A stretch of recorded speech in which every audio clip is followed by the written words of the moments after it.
Hai Sobat Film, kembali lagi bersama saya, Mamat. Untuk kesempatan kali ini, aku akan mereview film yang berjudul Boyka Undisputed dengan genre action dan crime. Tanpa spoiler di awal, langsung saja, inilah dia, Boyka Undisputed.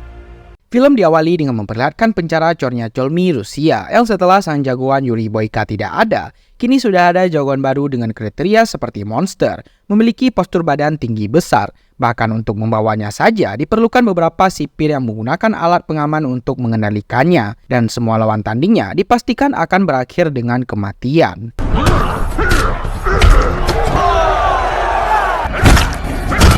Film masih akan bercerita pada sosok petarung paling lengkap di dunia. Siapa lagi kalau bukan Yuri Boyka, yang setelah meraih kebebasannya berkat gagas si bos mafia, Boyka masih menggeluti bidang yang sama.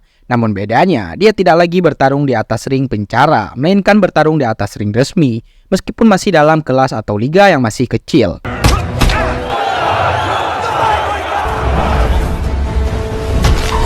Selesai pertarungan, Boyka selalu menyempatkan diri untuk mengunjungi gereja kecil yang sebagian besar dibangun dari uang hasil pertarungannya, di mana sang pendeta mengatakan bahwa apa yang Boyka berikan ini adalah sesuatu yang baik, tapi apa yang dilakukan untuk mendapatkannya sama sekali bukan pilihan yang baik. Terlepas dari apapun Boyka menyebutnya, tapi bagi seorang petarung, sudah pasti akan saling menyakiti satu sama lain, sehingga hal itu menjadi beban sendiri untuk Boyka dalam mempertimbangkan karirnya untuk kedepannya. Saat Boyka sedang latihan itulah, dia didatangi oleh manajernya yang membawa kabar baik bahwa ada sebuah liga besar di Budapest, Eropa, yang mungkin bisa menjadi batu loncatan untuk Boyka masuk ke liga yang lebih besar. Yang untuk bisa masuk ke sana, Boyka harus menunjukkan kemampuan terbaiknya di depan para promotor yang kebetulan akan datang malam ini. Dan setibanya di detik-detik pertandingan, Boyka diberitahu oleh sang manajer bahwa yang akan menjadi lawannya adalah petarung yang dicap sebagai petarung yang hebat dan dianggap paling terbaik. Yang gara-gara si manajer mengatakan hal itu, Boyka yang memiliki sifat temperamental pun dan menganggap dirinya yang terbaik pun akhirnya merasa panas dan kesal sendiri hingga terbawa ke atas ring.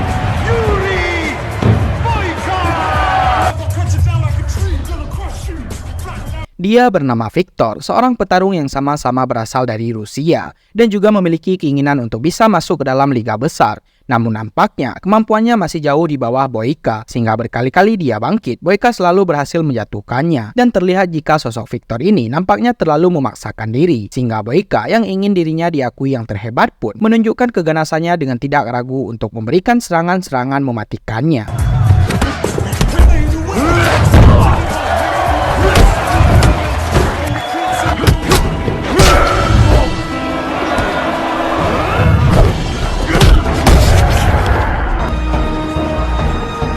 Hasilnya, para promotor pun tertarik dengan kemampuan Boyka dan ingin agar dia bisa bermain di liga besar yang sebentar lagi akan diselenggarakan. Dan ketika Boyka akan pulang, disitulah dia melihat betapa mengerikannya olahraga ini. Ketika lawannya Viktor diketahui mengalami geger otak dan harus segera dilarikan ke rumah sakit untuk mendapatkan perawatan selanjutnya.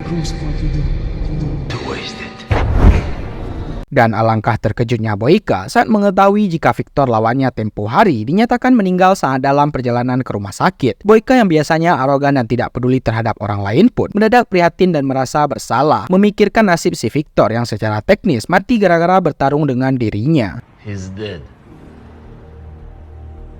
Dikira akan fokus pada pertarungan di liga besar, Boyka justru mengkhawatirkan orang di belakang Viktor yang ternyata memiliki istri dan kebetulan baru saja menikah. Yang karena Viktor dan sang istri berasal dari negara yang sama, Boyka pun memutuskan untuk meluncur ke sana untuk meminta maaf kepada istrinya.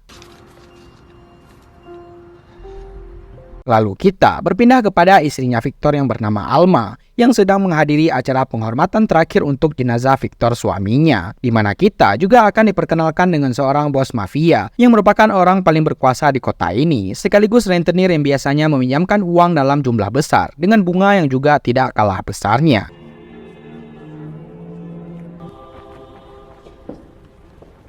Viktor sang suami ternyata punya hutang yang sangat banyak kepada si bos ini.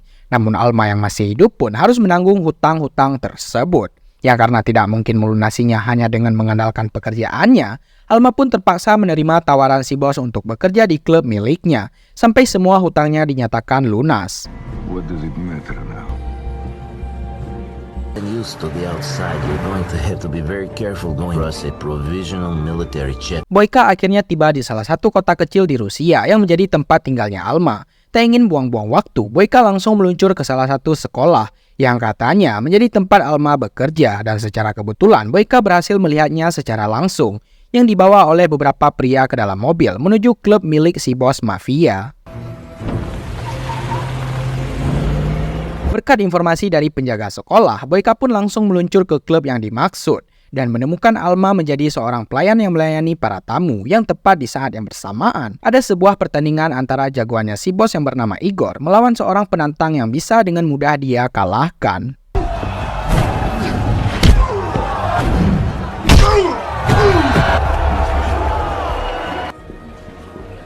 Pas saat Boyka menemui Alma dan memintanya untuk bicara empat mata, si bos yang terus mengawasi lewat layar monitor pun memerintahkan anak buahnya untuk mengusir Boyka dari klub ini, yang ketika mereka memaksanya keluar dengan cara yang kurang sopan, Boyka yang arogan dan mudah terpancing emosi pun langsung bertindak. Dan tiba-tiba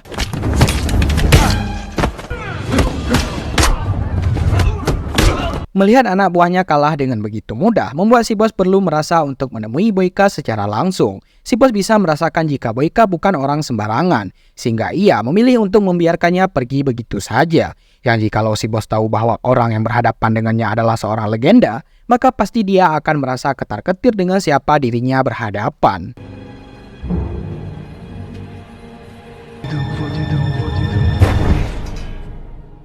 Keesokan paginya, Boyka yang terus dihantui mimpi buruk pun memutuskan untuk menemui Alma di sekolah, yang di situ sudah ada seorang penjaga suruhan si bos yang ditugaskan untuk mengawasi Alma dan sempat melarang Boyka untuk masuk, tanpa tahu jika orang yang dicegatnya itu adalah seseorang yang sangat pemarah dan bisa menghabisinya dalam satu kali pukulan saja. Tak ingin basa-basi, Boyka yang seorang gentleman pun langsung to the point dengan mengaku bahwa dialah orang yang terakhir kali bertarung dengan mendiang suami Alma, datang ke sini untuk memberikan uang hasil kemenangan, mana tahu bisa meringankan sedikit bebannya. Namun Alma yang masih sakit hati pun nampak belum bisa menerima permintaan maaf Boyka, yang meskipun insiden ini merupakan bagian dari kecelakaan olahraga, namun untuk saat ini Alma sangat sulit untuk dapat memaafkan jagoan kita semua.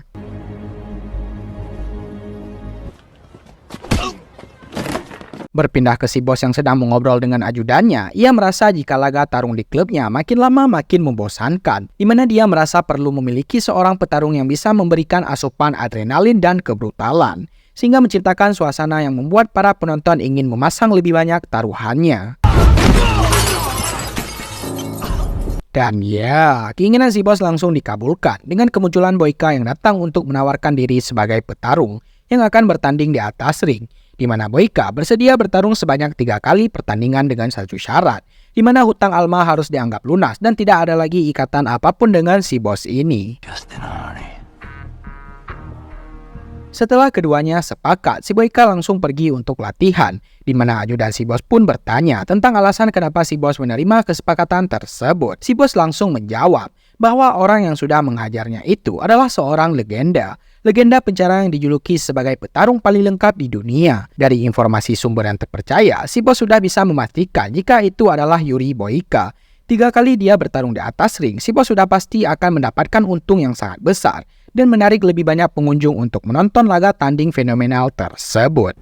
Slava, don't you know who Yuri Boyka is? Kembali ke Boyka yang akhirnya didatangi oleh Alma, bertanya kenapa Boyka bertarung untuk melunasi hutang suaminya. Boyka pun menjawab, ini bukan semata tentang hutang, namun Boyka bertarung untuk dirinya sendiri demi untuk menebus dosa-dosa yang tak terhingga, dan semoga etikat baiknya tidak sia-sia dan bermanfaat. Karena tidak tahu di mana tempat latihan yang bagus, Boyka pun mendatangi sebuah boxing club di sana. Baru saja memukul samsak dengan sangat fokus, muncullah seorang petarung amatir yang langsung bersikap rese dengan melarang Boyka dengan cara yang kurang sopan, dan seperti yang kita tahu, inilah yang terjadi. Singkat cerita, tibalah malam yang ditunggu-tunggu. Boyka akan melawan seorang petarung yang dikenal tidak punya rasa simpati. Boyka yang dulu dikenal arogan, kini sudah menjadi pribadi yang selalu berhati-hati. Dikira akan bertarung secara brutal dan tak takut mati, Boyka lebih banyak introspeksi diri dan terkesan sangat berhati-hati.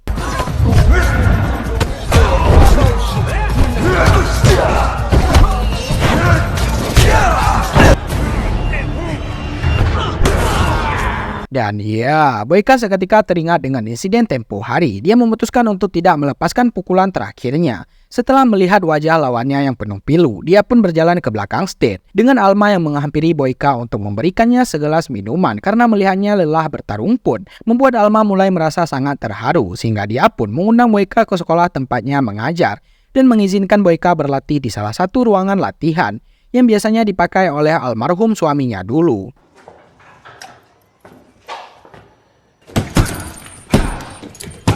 Saat Boyka sedang mengambil air minum itulah ada Alma yang sedang duduk di ruangan sendirian. Karena guru-guru yang lain pada pulang duluan, dikira akan terjadi momen romantis atau dramatis. Namun yang harus kita ingat bahwa Boyka bukanlah tipikal pria yang penuh drama dan cinta-cintaan. Dia tidak pernah merusak nama baiknya sebagai seorang petarung. Karena seorang laki-laki sejati tidak butuh dukungan hal-hal yang bersifat zina dan sangat menghargai perempuan, layaknya seperti dia menghargai dirinya sendiri.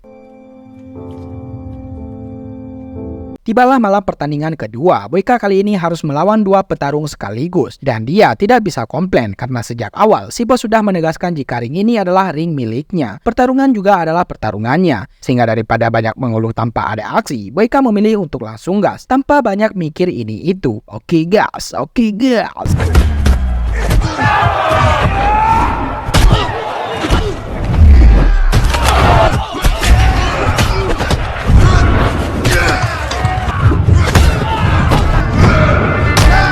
Dan ya, sungguh luar biasanya Boyka ketika berhasil menumbangkan dua petarung bersaudara itu dan meraih kemenangan sekaligus teriakan para penonton yang membuat si bos merasa jika Boyka ini terlalu kuat untuk petarung-petarung konvensional. Dan hasilnya, dia pun memanggil wakil kepala penjara di awal film lalu memberikannya beberapa ikat uang demi bisa membawa si petarung monster keluar dari penjara dan bertarung dengan Boyka di atas ring tersebut.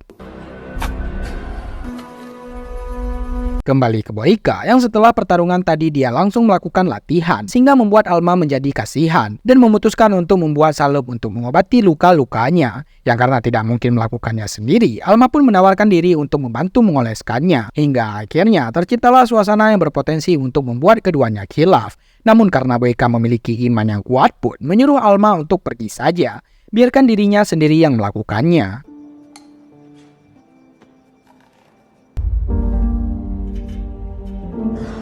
Bertolak belakang dengan Boyka, si bos adalah sosok lelaki yang mudah sekali sangean, di mana hal itu dibuktikan ketika dia mencoba mencium, namun karena masih punya harga diri, Alma pun menolak ajakan tersebut. Dan inilah pertandingan terakhir Boyka. Dia akan melawan jagoan si bos yang katanya selalu menjadi juara bertahan di ring ini. Igor sangat berambisi untuk mengalahkan Boyka, tapi ambisinya ternyata tidak sebesar kemampuannya. Sehingga Boyka mampu mengalahkannya hanya dalam waktu kurang dari 1 menit saja.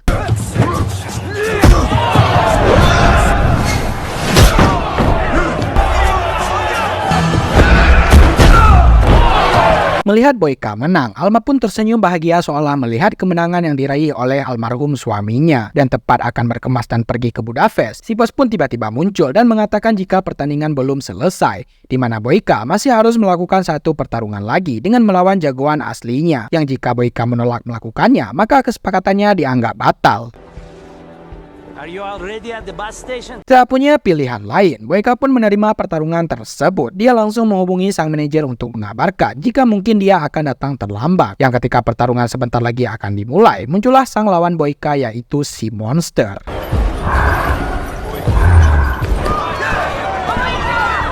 Ya, dia bernama Cosmar, seorang petarung yang memiliki penampilan seperti monster. Dengan stamina yang sudah terkuras di pertarungan sebelumnya, Boyka tentu saja lumayan kewalahan. Bahkan setiap serangan yang dilayangkan seolah tidak mempan terhadap sosok si Cosmar ini.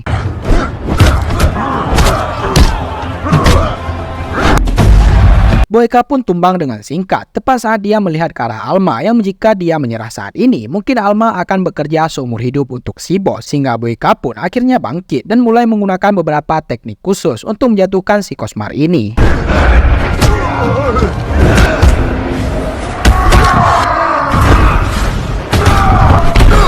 Pada akhirnya, Boyka sang pentarung paling lengkap di dunia pun berhasil mengalahkan Cosmar si monster. Namun masalahnya sekarang adalah Alma dibawa paksa oleh si bos tepat saat para penjaga diperintahkan untuk memukulinya.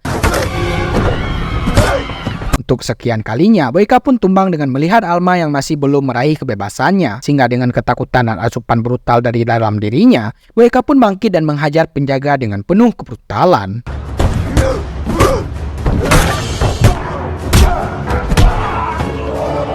Setelah semua penjaga berhasil dilumpuhkan, tibalah Boyka pada momen yang sering terjadi, yaitu saat penjahat menyandera seorang wanita cantik dan mengancam tokoh utama dengan seonggok pistol. Yang karena Alma bukanlah beban yang biasanya teriak-teriak saja, dia pun menggigit tangan si bos. Dan tiba-tiba Boyka berhasil menyelamatkan Alma dan membunuh si bos tepat saat para polisi datang ke TKP. Yang pada akhirnya Boyka berhasil membuat Alma bebas meski dirinya harus kembali ke penjara untuk waktu yang cukup lama. 6 bulan kemudian, Boyka yang kembali mendekam di penjara pun mendapatkan kunjungan dari Alma yang ingin berterima kasih sekaligus menunjukkan gambar buatan murid-muridnya. Yang nampaknya Boyka memang tidak ditakdirkan untuk tinggal di luar sana, melainkan harus hidup di penjara dengan kembali menjadi sosok legenda, menjadi petarung paling lengkap di dunia, yaitu adalah Yuri Boyka.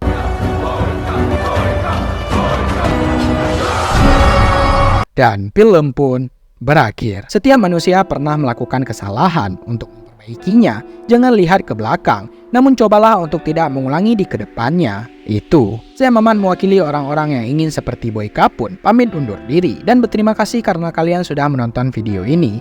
Jangan lupa subscribe karena subscribe gratis. Sampai jumpa di video lainnya. See you next time.